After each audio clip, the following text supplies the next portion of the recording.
Hello दोस्तों, स्वागत है आपका मेरे चैनल में। और आज हम लोग डिस्कस करने वाले हैं 5 ग्रेटेस्ट कॉमर्शियल डायरेक्टर्स एवर। तो दोस्तों, सबसे पहले हमें यह समझना बहुत ज़रूरी है कि आर्ट डायरेक्टर और कॉमर्शियल डायरेक्टर में डिफरेंस क्या है। आर्ट डायरेक्टर बेसिकली मूवीज़ बनाते हैं अपनी आर्ट को शोकेस करने के लिए, और ऑन दी अदर हैंड जो कॉमर्शियल डायरेक्टर्स होते हैं उनका प्राइमरी ऑब्जेक्टिव यही होता है कि वो जब मूवी रिलीज करे तो वो उनके प्रोड्यूसर्स को और स्टूडियो को प्रॉफिट जनरेट करके ये चाल छोड़ के निकल जाएंगे और मस्त में कैश करेंगे। पैसा ही पैसा होगा। तो हमारी जो लिस्ट है उसमें मैंने 5 बहुत ही महान कॉमर्शियल डायरेक्टर्स को रखा है, और उस लिस्ट के 5 नाम हैं Spielberg, Cameron, Nolan, Peter Jackson, Michael Bay. तो इन पांचों को मैं रेट करने वाला हूँ स्पेसिफिक क्राइटेरियाज पे, और उन स्पेसिफिक क्राइटेरियाज की रेटिंग के बाद जिसका टोटल सबसे हाई होगा वो हमारा ग्रेटेस्ट कॉमर्शियल डायरेक्टर होगा। तो चलिए स्टार्ट करते हैं इन सबको अपने क्राइटेरियाज के हिसाब से रेट करना। तो सबसे पहला क्राइटेरिया है आइडेंटिटी।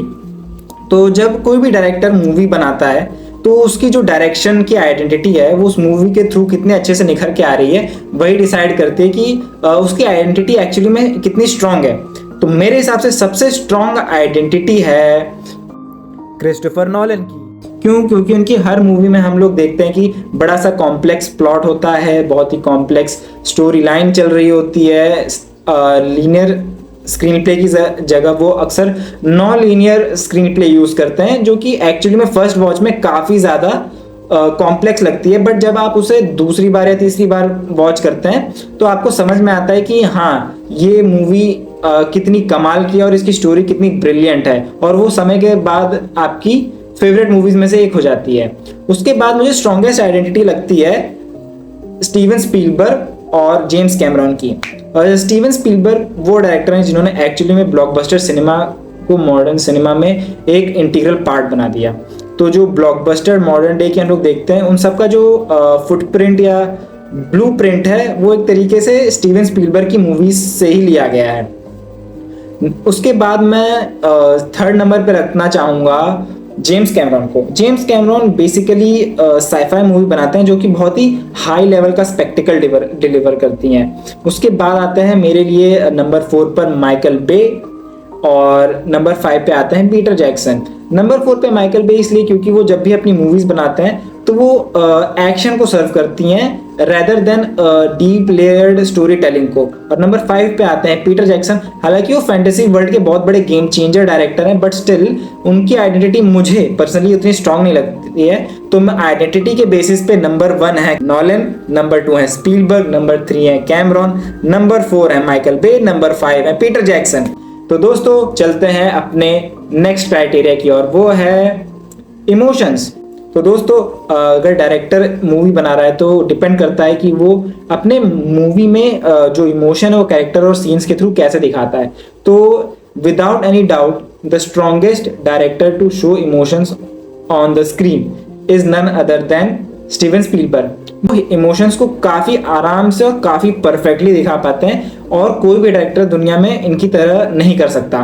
तो बेस्ट इमोशन के मामले में मैं नंबर 1 पे रखूँगा स्टीवन स्पीलबर्ग को। सेकंड पे आते हैं मेरे लिए कैमरॉन। जिस तरीके का टाइटैनिक का क्लाइमैक्स है, या जिस तरीके की इमोशन टाइटैनिक कैरी करते हुए चलती है, या फिर टर्मिनेटर 2 में जिस तरीके से T-800 का क्लाइमैक्स सीन जो आपने देखा जिसमें वो अपने आप को सेक्रीफाइस कर देता है, वहां पे इमोशन बहुत हाई डिलीवर करते हैं, but slightly lower than Spielberg. Number 3 पे मैं रखूंगा क्रिस्टोफर नॉलन को। आपने देखा होगा प्रेस्टीज में जिस तरीके से दोनों मजिशियंस होते हैं, उनके कन्फ्लिक्ट के चलते जो उनकी राइवलरी होती है वो इतनी ज़्यादा खराब हो जाती है, इतनी ज़्यादा बुरी हो जाती है कि वो हर बुरा काम करने को तैयार हो जाते हैं just to defeat the other one. तो नंबर 3 पे है नॉलन, और नंबर 4 पे मैं रखूंगा पीटर जैक्सन को। जिस तरीके का इमर्सिव वर्ल्ड उन्होंने क्रिएट किया है मिडल अर्थ, वो आज भी बहुत कमाल की चीज़ लगती है मुझे। नंबर 4 पे मैं पीटर जैक्सन को इसलिए रख रहा हूँ क्योंकि जिस तरीके का वर्ल्ड उन्होंने बनाया है हम उसमें इमर्ज हो जाते हैं, और जो भी कैरेक्टर्स फील कर रहे होते हैं हम काफ़ी हद तक फील करने लगते हैं। और नंबर 5 पे मैं रखूंगा माइकल बे को, क्योंकि माइकल बे प्राइमरीली एक एक्शन डायरेक्टर है, उन्हें स्पेक्टिकल डिलीवर करना पसंद है, बट वो थोड़ा सा फंबल करते हैं इमोशन को कन्वे कराने के लिए। तो नंबर 5 पे है माइकल बे, नंबर 4 पे है पीटर जैक्सन, नंबर 3 पे है नॉलन, नंबर 2 पे कैमरॉन, नंबर 1 पे स्टीवन स्पीलबर्ग। हमारा थर्ड क्राइटेरिया है स्पेक्टिकल। तो जो कॉमर्शियल डायरेक्टर होते हैं वो अपने करियर के कई डिफरेंट फेजेस में कमाल कमाल के स्पेक्टिकल डिलीवर्स करते रहते हैं। तो डिलीवर करते रहते हैं। मेरी इंग्लिश को कोई भी खराब नहीं बोलेगा, मेरी इंग्लिश खराब नहीं है, जस्ट मैं फंबल कर गया। तो दोस्तों थर्ड क्राइटेरिया हमारा स्पेक्टिकल, और स्पेक्टिकल में नंबर 1 पे मैं रखूंगा जेम्स कैमरॉन को। जिस तरीके का जब भी उन्होंने स्पेक्टिकल शो किया वो सिनेमा का पीक मोमेंट बन गया। चाहे वो टाइटैनिक हो, चाहे वो टर्मिनेटर 2 हो, चाहे वो एलियंस हो, चाहे वो एवेटार हो, या वो एवेटार के सीक्वल्स हो, हर बार उन्होंने स्पेक्टिकल को लार्जर देन लाइफ रखा है। और उनके जैसा स्पेक्टिकल मुझे नहीं लगता आज तक कोई भी डिलीवर कर पाया है, और शायद ही फ्यूचर में कर पाएगा। तो दोस्तों स्पेक्टिकल के मामले में नंबर 2 पे मैं रखूंगा नॉलन को। नॉलन को रखने की खास वजह यह है कि उन्होंने जिस तरीके से इंटरस्टेलर और इंसेप्शन में सीन्स को इतना कूल तरीके से दर्शाया है कि वो आपके दिमाग में एम्बेड हो जाते हैं। आप जब सोने जा रहे होते हो या फिर कुछ और भी कर रहे होते हो तो आप उन सीन्स के बारे में सोच रहे होते हो कि ये सीन बना कैसे है। जिस तरीके से वो बिल्डिंग्स इंसेप्शन में नीचे की ओर आ रही होती हैं, या फिर पूरा जो सिनेमेटोग्राफी वर्क है इंटरस्टेलर का या फिर डनकर्क का, उनकी जितनी भी फिल्मोग्राफी में मूवीज हैं उन सब में सिनेमेटोग्राफी स्टैंड आउट करती है। तो दोस्तों नंबर 3 पे स्पेक्टिकल के मैं रखूंगा क्रिस्टोफर नॉलन को। नंबर 4 पे मैं रखूंगा पीटर जैक्सन को, क्योंकि स्पेक्टिकल जो लॉर्ड ऑफ रिंग्स का है, जो रिटर्न ऑफ किंग यानी कि जो उनकी थर्ड पार्ट थी Lord of the ring trilogy की, बहुत ही कमाल का पे ऑफ था उनके कैरेक्टर्स के लिए। तो नंबर 5 पे मैं रखूंगा माइकल बे। उनका जो स्पेक्टिकल है बहुत ही ज्यादा ह्यूज है, बहुत ज्यादा कमाल का लगता है, बट स्टिल एक चीज जो मिसिंग रहती है वो होती है कनेक्ट जो होता है ना, वो थोड़ा सा मिसिंग रहता है। थोड़ा सा ओवर द टॉप चले जाते हैं, तो शायद वो कुछ ऑडियंस को नहीं अच्छा लगता, कुछ ऑडियंस को अभी भी बहुत अच्छा लगता है। वो थोड़ा पर्सनल सब्जेक्टिव सा मामला बन जाता है। तो इसलिए मैं इस क्राइटेरिया के हिसाब से नंबर 5 पे रखूंगा बे को, नंबर 4 पे पीटर जैक्सन, नंबर 3 पे नॉलन, नंबर 2 पे कैमरॉन, या नंबर 1 पे स्टीवन स्पीलबर्ग। थोड़ा कंफ्यूजिंग है। चलिए फिर नेक्स्ट क्राइटेरिया पे मूव करते हैं। तो दोस्तों वर्ल्ड बिल्डिंग ही डिसाइड करते हैं कि जब आप मूवी देख रहे हो तो आप उस कैरेक्टर्स के साथ कितना फील कर पाते हो, या कितना आप अपने आप को उस स्टोरी में इन्वॉल्व रख पाते हो। तो जो बेस्ट वर्ल्ड बिल्डिंग करते हैं, 2 डायरेक्टर स्टैंड आउट करते हैं दुनिया के सभी डायरेक्टर से। जेम्स कैमरॉन, चाहे अगर आपको ये बात कंफर्म करनी है तो आप एवटार देख सकते हैं, टाइटैनिक देख सकते हैं, और टर्मिनेटर 2, टर्मिनेटर 1 देख सकते हैं कि वो जो कमाल की वर्ल्ड बिल्डिंग उन्होंने करी है, लिटरली में no one matches him there. उसके बाद जो सेकंड नंबर पे मैं रखूंगा पीटर जैक्सन को, लॉर्ड ऑफ द रिंग्स और हॉबिट, जो इन्होंने मिडल अर्थ का कंसेप्ट है, वो जिस तरीके से मिडल अर्थ को इन्होंने दिखाया है अपनी थ्रू आउट द फ्रेंचाइज, वो बहुत ही ज्यादा कमाल का, बहुत ही ज्यादा मेमोरेबल, बहुत ही ज्यादा ग्रैंड और बहुत ही ज्यादा एपिक लगता है। तो दोस्तों नंबर 1 और नंबर 2 तो डिसाइड है। नंबर 3 पे वर्ल्ड बिल्डिंग में मैं रखूंगा नॉलन को, नंबर 4 पे मैं रखूंगा स्टीवन स्पीलबर्ग, नंबर 5 पे माइकल बे बहुत ही ज्यादा एक्शन की तरफ फोकस करने लग जाते हैं, तो शायद वर्ल्ड बिल्डिंग इनकी इन चारों के कंपैरिजन में वीक हो जाती है। फिर उसके बाद हम बात करते हैं आइकॉनिक कैरेक्टर्स की। तो दोस्तों कौन सा डायरेक्टर आइकॉनिक कैरेक्टर डिलीवर कर सकता है, वो उसकी ग्रेटनेस डिफाइन करता है। तो मेरे हिसाब से ये थोड़ा सा पेचीदा मामला है, क्योंकि स्टीवन स्पीलबर्ग ने जॉस बनाई है, Indiana Jones, Minority Report, AI, Saving Private Ryan, Lincoln, और ये लिस्ट आगे जाती रहती है। और इसमें बहुत सारे आइकॉनिक कैरेक्टर्स हैं, फिर वो चाहे इंडियाना जोन्स हो, फिर वो चाहे जॉन एंडरटन हो माइनॉरिटी रिपोर्ट का, या फिर वो रे फेरियर हो वॉर ऑफ द वर्ल्ड्स का।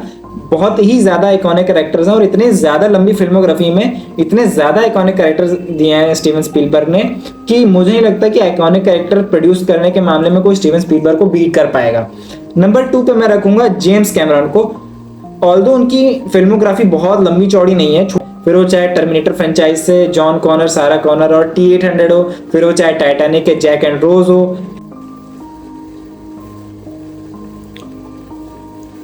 दोस्तों नंबर 3 पे मैं रखूंगा क्रिस्टोफर नॉलन को, फिर वो चाहे प्रेस्टीज के दोनों मजिशियंस हों, फिर इंसेप्शन का डोमिनिक कॉब, ये कैरेक्टर्स मॉडर्न डे के हिसाब से काफ़ी आइकॉनिक हैं। और नंबर 4 पे मैं रखूँगा, काफ़ी कंफ्यूजिंग है बट स्टिल मैं माइकल बे को 4 पे रखूँगा, क्योंकि ट्रांसफॉर्मर फ्रेंचाइज में बहुत आइकॉनिक कैरेक्टर्स हैं, जैसे कि Optimus Prime, Megatron, Bumblebee, Sam Witwicky, बहुत ही ज़्यादा आइकॉनिक कैरेक्टर्स हैं मॉडर्न डे के। तो नंबर 4 पे है माइकल बे, नंबर 5 पे है पीटर जैक्सन, गैंडेल्फ, एरागॉन। ये कैरेक्टर्स काफ़ी आइकॉनिक है बट मुझे नहीं लगता कि बहुत मेन स्ट्रीम ऑडियंस इनसे उतना वाकिफ होगी जितना बाकी डायरेक्टर्स के आइकॉनिक कैरेक्टर से वाकिफ है। तो वर्ल्ड बिल्डिंग के बाद आते हैं हम लोग मीम एंड कल्चर इम्पैक्ट पे। तो मीम एंड कल्चर इम्पैक्ट पे आप मीम्स देखते रहते हैं इंस्टाग्राम और यूट्यूब वगैरह पे। तो जो मीम कल्चर इम्पैक्ट में बहुत स्ट्रॉन्ग विनर्स हैं वो है पीटर जैक्सन और क्रिस्टोफर नॉलन। एंडलेस मीम्स है लॉर्ड ऑफ द रिंग्स और क्रिस्टोफर नॉलन की डायरेक्टेड मूवीज की। तो नंबर 1, 2 पे तो वो है। नंबर 3 पे मैं रखूंगा स्टीवन स्पीलबर्ग और नंबर 4 पे रखूंगा मैं माइकल बे। और सरप्राइजिंगली जेम्स कैमरॉन की छोटी फिल्मोग्राफी है इतनी कि बहुत ज़्यादा मीम्स बाकी चारों डायरेक्टर्स के कंपेयर में है नहीं। तो मीम वाले क्राइटेरिया में जेम्स कैमरॉन लोएस्ट स्कोर करते हैं और सबसे ज़्यादा ऊपर मैं रखूंगा Nolan, then Jackson, then Spielberg, Bay और लास्ट में कैमरॉन को।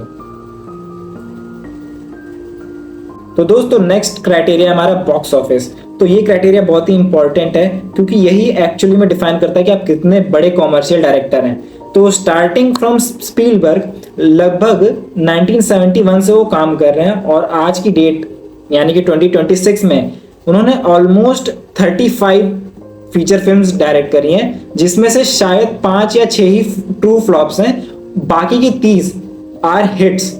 इतने लंबे करियर में 30 हिट्स देना मुझे नहीं लगता कोई और डायरेक्टर कर सकता था। तो सबसे बड़े कॉमर्शियल डायरेक्टर मेरे लिए हैं स्टीवन स्पीलबर्ग, उसके बाद जेम्स कैमरॉन। भले उन्होंने 9-10 मूवी ही डायरेक्ट करी हो, उसमें से 3 मूवी हैं जो $2 बिलियन से ज़्यादा कमाई करने वाली मूवीज हैं। तो 1997 के बाद से जब भी जेम्स कैमरॉन ने मूवी डायरेक्ट करी है वो बेंचमार्क बना है बॉक्स ऑफिस का। तो नंबर 2 पे है जेम्स कैमरॉन। नंबर 3 पे मैं रखूंगा नॉलन को।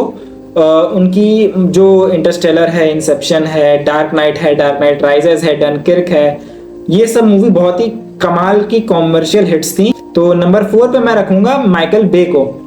ऑल्दो जो इनका करियर है कुछ फ्लॉप्स हैं बट स्टिल जो ट्रांसफॉर्मर वाला पीक था उस टाइम पे बहुत ही बड़े कॉमर्शियल डायरेक्टर थे माइकल बे। अभी रिसेंट में इनका कोई बहुत बड़ा ब्लॉकबस्टर प्रोजेक्ट नहीं आया है, तो मैं नंबर 4 पे रखूंगा माइकल बे। नंबर 5 पे मैं रखूंगा जैक्सन को, क्योंकि Lord of the rings, hobbit और किंग कॉन्ग के अलावा कोई भी क्लीन हिट नहीं है इनकी फिल्मोग्राफी में। तो नंबर 5 पे मैं बॉक्स ऑफिस रैंकिंग्स में रखूंगा जैक्सन, 4th पे बे, 3rd पे नॉलन, 2nd पे कैमरॉन, 1 पे स्पीलबर्ग। नेक्स्ट क्राइटेरिया पे चलते हैं, कंसिस्टेंसी।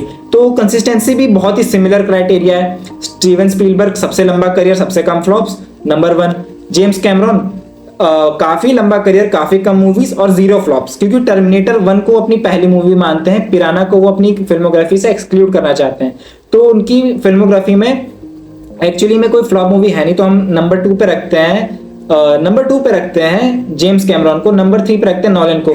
ऑल्दो उनकी 2 ऐसी मूवी हैं जिनको कॉमर्शियल डिसअपॉइंटमेंट माना जाता है, पर क्योंकि टेनेट कोविड के टाइम पे रिलीज हुई थी और उस टाइम पे बहुत ही कम थिएटर्स खुले थे और थिएटर्स की फुल कैपेसिटी भी नहीं थी। उस टाइम पे उस मूवी ने $365 मिलियन कहा था। तो मैं मानता हूं कि बहुत ही अनफेयर होगा क्रिस्टोफर नॉलन को 3rd के नीचे रखना है यहाँ पे। तो 3rd पे मैं रखता हूँ नॉलन को, 4th पे रखता हूँ बे को, क्योंकि बे के करियर में 3 से 4 फ्लॉप्स हैं और लास्ट जो उनकी फ्लॉप मूवी थी वो थी एम्बुलेंस। नंबर 5 पे मैं रखूंगा पीटर जैक्सन को, क्योंकि उन्होंने जो Lord of the rings, hobbit, king Kong के अलावा बनाया है वो बहुत बड़ा फ्लॉप प्रोजेक्ट ही रहा है और मेमोरेबल भी नहीं है बहुत ज्यादातर। तो नेक्स्ट क्राइटेरिया हमारा सिनेमेटोग्राफी। सिनेमेटोग्राफी हर डायरेक्टर अच्छा है, हर डायरेक्टर कमाल का है लिस्ट में, बट सिनेमेटोग्राफी में क्रिस्टोफर नॉलन सबसे लाइट ईयर्स अहेड निकल जाते हैं जब वो अपनी बिजार थिंकिंग को एक्चुअली एग्जीक्यूट करके दिखाते हैं और अनरियल चीज़ों को इस तरीके से दिखाते हैं कि हम लोग कन्विंस हो जाते हैं कि हाँ ये एक्चुअली में रियली में हो रहा है हमारे सामने। हमें बहुत देर तक कुछ समझ में तो नहीं आता है बट हम इंजॉय करने लग जाते हैं, वही उनके सिनेमेटोग्राफी का पावर है। तो नंबर 1 पे मेरे रहेंगे नॉलन। नंबर 2 पे ऑल्दो जो स्टीवन स्पीलबर्ग के शॉट्स हैं काफी स्टैटिक और काफी लॉन्ग फ्रेम में रहते हैं, वो बहुत ही कूल आइडेंटिटी है, बट मुझे उसे नंबर 2 में रखने दिक्कत है क्योंकि जो जेम्स कैमरॉन स्पेक्टिकल के वक्त सिनेमेटोग्राफी को अपना हाई स्केल पर ले जाते हैं वो एक्चुअली में मुझे लगता है स्लाइटली बेटर हो जाते हैं स्टीवन स्पीलबर्ग से। तो मैं नंबर 2 पे रखूंगा जेम्स कैमरॉन को, नंबर 3 पे रखूंगा स्टीवन स्पीलबर्ग को, नंबर 4 पे मैं रखूंगा माइकल बे को, क्योंकि Michael Bay is a purely commercial director. वो बहुत ही ज्यादा कूल करने के चक्कर में कई बार अपने हीरो को 360 डिग्री शॉट्स के थ्रू दिखाते हैं या फिर बहुत ज्यादा ओवर द टॉप जाते हुए बहुत सारे एक्सप्लोजन्स को ऐड करते हैं, बहुत ज्यादा सेंसरी ओवरलोड हो जाता है स्क्रीन पे। तो एक बार को जो ओवरलोड है वो आपको थोड़ा सा खटक सकता है आपकी आंखों में। तो मैं रखता हूँ 4 पे माइकल बे को। 5 पे पीटर जैक्सन बहुत ही कमाल के सिनेमेटोग्राफर डायरेक्टर भी हैं, बट वो जिस तरीके का सिनेमेटोग्राफी है वो अगर ध्यान से देखा जाए तो उसमें काफी कुछ वीएफएक्स का काम भी है मेरे हिसाब से। सबकी पर्सनल रैंकिंग हो सकती है, पर्सनल क्राइटेरिया हो सकता है, बट मुझे लगता है कि पीटर जैक्सन यहाँ पर लोएस्ट रेट करते हैं। फिर उसके बाद आता है रीवॉच वैल्यू। ये वाला क्राइटेरिया आप खुद ही समझ सकते हैं। तो रिवॉच वैल्यू होती क्या है कि आप अगर एक मूवी को देखते हो तो उसको बार बार देखते हो और कितनी बार देखते हो, ये होती है रिवॉच वैल्यू। तो जेम्स कैमरॉन की फिल्मोग्राफी मुझे सबसे ज्यादा रिवॉचेबल लगती है पर्सनल तौर पे, और अगर यूनिवर्सली देखा जाए तो शायद स्टीवन स्पीलबर्ग की फिल्मोग्राफी सबसे ज्यादा रिवॉचेबल है। उसमें जॉज है, इंडियाना जोन्स है, एम्पायर ऑफ द सन है, जुरासिक पार्क है, शिंडलर लिस्ट है, माइनॉरिटी रिपोर्ट है, catch me if you can है, टर्मिनल है, वॉर ऑफ द वर्ल्ड्स है, लिंकन है, और ये लिस्ट जाती ही रहती है। तो शायद सबसे रिवॉचेबल फिल्मोग्राफी है स्टीवन स्पीलबर्ग की। उसके बाद मेरी पर्सनल नंबर 2 पे मैं रखता हूँ जेम्स कैमरॉन को। 3rd पे मैं रखता हूँ माइकल बे को। 4 पे रखता हूँ नॉलन को इसलिए क्योंकि नॉलन की मूवीज जो होती हैं बड़ी ही कमाल की होती हैं, बट स्टिल अगर आपको पहली बार में नहीं समझ में आई है तो शायद आप एग्जॉस्ट होके फिर उसको कभी देखोगे नहीं। और लेकिन अगर आपको पहली बार में समझ आई है या आप समझना चाह रहे हो तो जब तक वो आपको समझ में आएगी तब तक आप उसको 3-4 बार देख चुके होगे। तो नॉलन भी काफी रिवॉचेबल डायरेक्टर है, बट मैं उनको 4th पे रखता हूँ। नंबर 5 पे रखता हूँ पीटर जैक्सन को, क्योंकि फिर वही बात आती है, Lord of the rings, hobbit और किंग कॉन्ग के अलावा उनकी मैंने कोई भी फिल्म देखी नहीं है और मुझे लगता भी नहीं कि उनमें से कोई भी रिवॉचेबल है इन मूवीज की तरह। तो हाँ, उनको नंबर 5 पे मैं रखता हूँ। फिर आती है बात जॉनर डोमिनेंस। जॉनर डोमिनेंस होता क्या है? जब आप एक जॉनर की मूवी बनाते हो तो उसमें इतना ज्यादा किल करते हो, इतना ज्यादा डोमिनेट करते हो कि आपके बाद वाले डायरेक्टर जब उस जॉनर की मूवी बनाते हैं तो आप उनके लिए आइडल हो जाते हो। तो मेरे हिसाब से स्पीलबर्ग से ज्यादा बड़ा आइकन कोई है नहीं ब्लॉकबस्टर सिनेमा का, क्योंकि जब उन्होंने ब्लॉकबस्टर सिनेमा की स्टार्ट करी थी इनमें से कोई भी डायरेक्टर काम नहीं करता था। तो जॉज एक ऐसी ब्लॉकबस्टर है जिसने अपने आगे के 50 साल का ब्लॉकबस्टर सिनेमा डिसाइड किया था, और जिस तरीके की मूवीज की मार्केटिंग होती है या फिर जिस तरीके की स्ट्रेटेजीज प्री रिलीज की होती हैं, मुझे लगता है स्टीवन स्पीलबर्ग ने ही डिफाइन किया है। नंबर 2 पे आते हैं जेम्स कैमरॉन। जब उन्होंने T2 रिलीज करी थी, टर्मिनेटर 2 जजमेंट डे, मुझे नहीं लगता उस टाइम पे साइंस फिक्शन में उससे बड़ा या उससे कमाल का किसी ने कुछ देखा था। उससे ज्यादा शायद कॉम्प्लेक्स रहा होगा, लेकिन मुझे नहीं लगता किसी भी डायरेक्टर ने उससे पहले मास ऑडियंस को साइंस फिक्शन से कनेक्ट कराया था, और वो कनेक्शन इतना स्ट्रांग था कि आज भी लोग बार बार T2 रिविजिट करते हैं और एलियंस रिविजिट करते हैं, टर्मिनेटर 1 रिविजिट करते हैं, और कुछ सिनेफाइल्स एबिस को भी बार बार देखते हैं। तो मुझे लगता है 2nd पे आते हैं कैमरॉन, 3rd पे आते हैं नॉलन। नॉलन जिस तरीके का सिनेमा बनाते हैं वो है बड़ा कॉम्प्लेक्स, और उस कॉम्प्लेक्स सिनेमा को बनाने की कोशिश पहले भी लोगों ने करी है, but no one mastered it like Christopher Nolan himself. तो क्रिस्टोफर नॉलन को मैं रखता हूँ 3 पे। नंबर 4 पे रखता हूँ नंबर 4 पे मैं रखता हूँ पीटर जैक्सन को, क्योंकि पीटर जैक्सन एक तरीके से मेरे लिए फैंटेसी वर्ल्ड जिस तरीके का होता है ना, उन मूवीज के ब्रांड एम्बेसडर है। नंबर 5 पे माइकल बे एक्शन मूवीज बनाते हैं। एक्शन मूवीज 10-100 डायरेक्टर और भी बनाते हैं, और हर कोई अपने तरीके से एक्शन को दिखा सकता है। तो not under rating him, but still in चारों के कंपैरिजन में माइकल बे थोड़े से फीके हैं डोमिनेंस के मामले में। तो नंबर 5 पे हम रखते हैं माइकल बे को। फिर उसके बाद आता है कास्टिंग इंस्टिंक्ट। तो कास्टिंग इंस्टिंक्ट क्या होता है कि आप कितना परफेक्टली एक एक्टर को अपने रोल के लिए कास्ट कर सकते हो। तो शायद कैमरॉन और नॉलन और स्पीलबर्ग इन तीनों से बढ़िया कोई नहीं करता। तो इस बार भी मैं टॉप 3 पे इन्हीं को रखूंगा। नंबर 4 पे जो माइकल बे और पीटर जैक्सन के बीच में थोड़ा सा टफ है मेरे लिए, बट स्टिल मैं रखूंगा माइकल बे को, क्योंकि माइकल बे चूज करते हैं एक फिजिकल अपीयरेंस, एक स्टाइल, एक स्वैगर जो उनके प्रोटैगनिस्ट में होना चाहिए। नंबर 5 पे आते हैं पीटर जैक्सन। स्टिल एक वही रीजन है कि Lord of the rings, hobbit, king Kong के अलावा उनकी कोई भी मूवी मैंने देखी नहीं है, और मुझे लगता भी नहीं कि उनकी कास्टिंग इंस्टिंक्ट इतनी ज़बरदस्त है, क्योंकि जेम्स कैमरॉन के आप कास्टिंग इंस्टिंक्ट के बारे में बहुत ज़्यादा सुन चुके हैं कि किस तरीके से उनको टर्मिनेटर के लिए परफेक्ट फेस चाहिए था और वो उन्हें आर्नोल्ड में मिला। और वो कई बार स्टार को नहीं पिक करते, जैसे कि Brad Pitt, Tom cruise, will Smith, इतने बड़े बड़े ए लिस्ट एक्टर्स हैं, उन्होंने कभी भी उनके साथ काम नहीं किया है। तो शायद वो कास्टिंग के पीछे इतना परफेक्शन चेज करते हैं कि उन्होंने शायद इन तीनों ए लिस्टर्स को कभी अपनी फिल्मोग्राफी में लिया ही नहीं। उसके बाद आता है अगला क्राइटेरिया, इन्फ्लुएंस। तो इन्फ्लुएंस किसका सबसे ज्यादा रहता है? अगर देखा जाए तो सबसे ज्यादा इन्फ्लुएंस स्पीलबर्ग का है, क्योंकि स्पीलबर्ग जब आए थे तो इन चारों में से कोई नहीं था, और उनके 10 साल बाद भी इन चारों में से कोई नहीं था। तो वही बात है, नंबर 1 पे स्पीलबर्ग। नंबर 5 पे मैं रखूंगा बे को, क्योंकि वो बे एक एक्शन डायरेक्टर है, नॉट अंडररेटिंग हिम, बट वो इतने इन्फ्लुएंशियल तो नहीं है। नंबर 4 पे आते हैं पीटर जैक्सन, क्योंकि फैंटेसी वर्ल्ड जिस तरीके का आज एग्जिस्ट करता है, जो सिनेमा आप देखते हो फैंटेसी वर्ल्ड मूवीज का, वो पीटर जैक्सन ने काफी हद तक अपने टाइम पे डिफाइन किया था। तो 2001 से लेकर 2003 जो कि Lord of the rings trilogy year by year release हुई थी, तो उसमें पीटर जैक्सन ने काफी कमाल का काम किया था। तो मैं 4 पे रखता हूँ इन्फ्लुएंस के मामले में पीटर जैक्सन को। नंबर 3 पे रहेंगे नॉलन इसलिए क्योंकि वो जिस तरीके का सिनेमा डिलीवर करते आए हैं लगभग पिछले 20 से 25 साल में, बड़ा कमाल का सिनेमा है, वो काफी इन्फ्लुएंशियल है। अभी वो नंबर 3 पे, शायद वो फ्यूचर में जेम्स कैमरॉन को भी बीट कर दे इन्फ्लुएंशियल होने के मामले में, बट अभी के हिसाब से मैं नंबर 1 पे रखूंगा स्पीलबर्ग, नंबर 2 पे रखूंगा मैं कैमरॉन को, नंबर 3 पे नॉलन, नंबर 4 पे पीटर जैक्सन, नंबर 5 पे माइकल बे। फिर उसके बाद आता है लॉन्जिविटी। करियर कितना लंबा चल सकता है? स्टीवन स्पीलबर्ग का करियर 1971 से अभी तक चल रहा है, नंबर 26 में 1971 से लेके अभी तक चल रहा है, और 2026 में ही उनकी एमिली ब्लंट के साथ में एक डिस्क्लोजर डे नाम से मूवी आने वाली है। ऑल्दो वो इतनी हाइप में नहीं है, बट स्टिल उनकी जो लॉन्जिविटी है उतनी लॉन्जिविटी किसी डायरेक्टर की नहीं रही।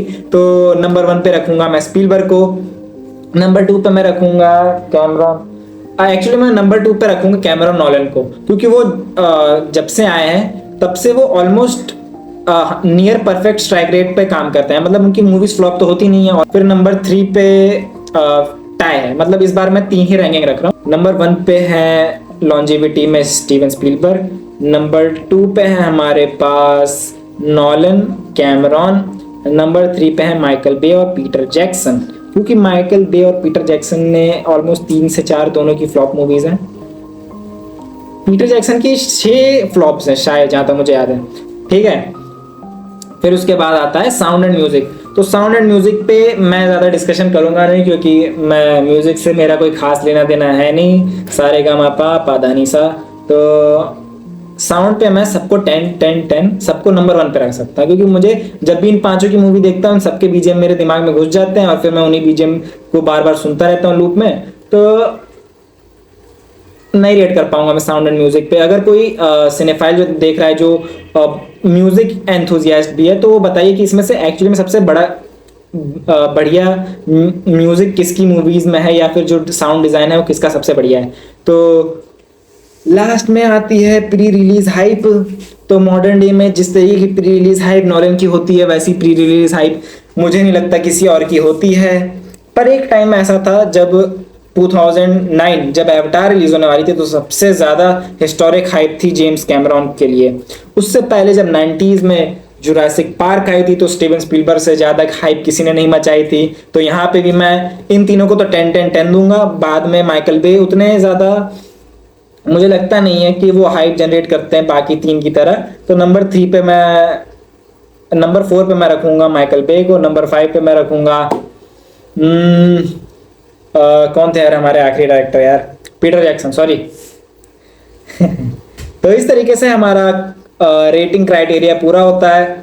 तो दोस्तों, आपने सोचा होगा कि मैंने कॉमर्शियल डायरेक्टर्स की बात करी, लेकिन अवार्ड का क्राइटेरिया अभी तक मैंने डिस्कस नहीं करा कि किसने अवार्ड जीते, किसने नहीं जीते। पर आप ध्यान से सोचिए, कॉमर्शियल डायरेक्टर्स के लिए पैसे से ज्यादा बड़ा क्या हो सकता है? जितना पैसा उतना बड़ा commercial director. 2 billion, 1 billion, 500 million, 200 million, 1 million. फिर उसके बाद हमारा क्राइटेरिया रेटिंग सिस्टम पूरा होता है। इसके हिसाब से जो मैं पर्सनल स्कोर दे रहा हूँ, तो मैं अपनी कॉपी में लिखूंगा पर्सनल स्कोर, और जैसे ही मैं स्कोर कंप्लीट करता चला जाऊंगा 5 मिनट बाद वो आपकी स्क्रीन पर फ्लैश होगा। तब तक के लिए आप लोग कमेंट कर सकते हैं। ऑल्दो लाइव स्ट्रीम नहीं है, पर मैं क्या बोल रहा हूँ मुझे कुछ समझ नहीं आ रहा, क्योंकि मैं घर पे अकेला हूँ, मेरे मम्मी पापा बाहर गए हैं, तो मैं बहुत ज़्यादा शरारती हो गया हूँ। और भैंस को पूरा छोड़ दिया। तो दोस्तों, आप स्क्रीन के इस साइड पे देख पा रहे होंगे कि क्राइटेरिया सिस्टम जो था मेरा, उसके हिसाब से सबसे हाईएस्ट स्कोर किसका है आपको पता है भाई, आपको दिख रहा है। स्टीवन स्पीलबर्ग नंबर 1 पे है, जेम्स कैमरॉन 2 पे है, 3 पे क्रिस्टोफर नॉलन है, 4 पे पीटर जैक्सन है, 5 पे माइकल पे है। हो गया ना?